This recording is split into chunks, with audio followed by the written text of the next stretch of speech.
Once there was a boy named Ethan who lived in a small town near the mountains in the United States. He lived with his parents, his younger sister, and his wise grandfather. Ethan's grandfather was well known in the town for his wisdom, and many people came to him for advice. But Ethan had a big problem: he was extremely lazy. Any work he had to do today, he would push to tomorrow. Then he would delay it again the next day. Slowly, his tasks piled up and later he would feel regret. Even at school it was the same. While his friends moved forward, Ethan kept falling behind. No matter how much his dad scolded him, he didn't change. Finally, his dad went to Ethan's grandfather and said, "Please help him. Maybe you can make him understand." The wise grandfather thought for a while. How can I help this boy break his bad habit? He wondered.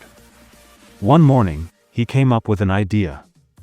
He called Ethan and handed him a small, shiny black stone.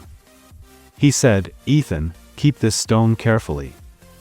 This is not an ordinary stone. It's a special magic stone. If you rub it against iron, the iron will turn into gold. You can make as much gold as you want and become rich. But listen carefully. I'm going away for one day. I'll return tomorrow evening and then I'll take the stone back. You only have until tomorrow evening." Ethan's eyes lit up. Wow! I have a magic stone. I can make so much gold, he thought.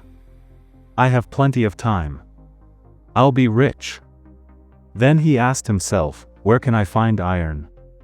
He decided, I'll go to the market tomorrow morning and buy some scrap iron. Then I'll make gold. It was evening by then. Ethan thought, let me eat and sleep now. I'll start everything tomorrow. He had dinner and went to bed, dreaming of being a rich man. The next morning, he said to himself, there's still time until evening. Let me have breakfast first, then I'll go to the market. After breakfast, he started feeling a little sleepy. Let me rest for a while, he thought, then I'll go. He lay down again and fell asleep. When he finally woke up, the sun was already setting. Ethan jumped up and rushed to the door to run to the market. But as he opened it, he saw his grandfather standing there. He had already returned.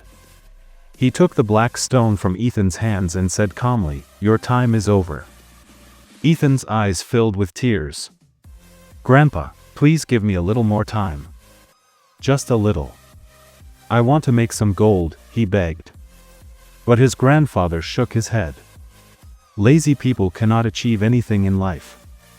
You had a full 24 hours. You could have made gold if you wanted. But instead you wasted your time. Now I cannot let you keep the stone even for one more moment. This is your punishment. People who don't value time achieve nothing." Ethan stood there silently with his head down. He understood. He had missed a golden opportunity because of his laziness. But at that moment he learned a lesson. He promised his grandfather, "I will never be lazy again. I'll use my time wisely." Ethan had more than 24 hours to go to the market. A task that would take only 30 minutes didn't get done even in a whole day. He kept saying, "I'll do it later. I'll do it later." And then time ran out. That's just like real life. We often delay our work. Let me nap first. I'll do it tomorrow. But that tomorrow never comes. If you want to do something, do it now. Time doesn't wait for anyone. If you don't value time, time won't value you either. That's why always give your tasks a deadline. You'll finish them faster. Or tell yourself, I'll do this for just 2 minutes, and you'll see that small start will carry you forward. If you feel this story should reach more people, please like and share the video and don't forget to subscribe to our channel for more inspiring stories. I'll be back again with another lesson. Till then, be patient, be thankful, and keep moving forward in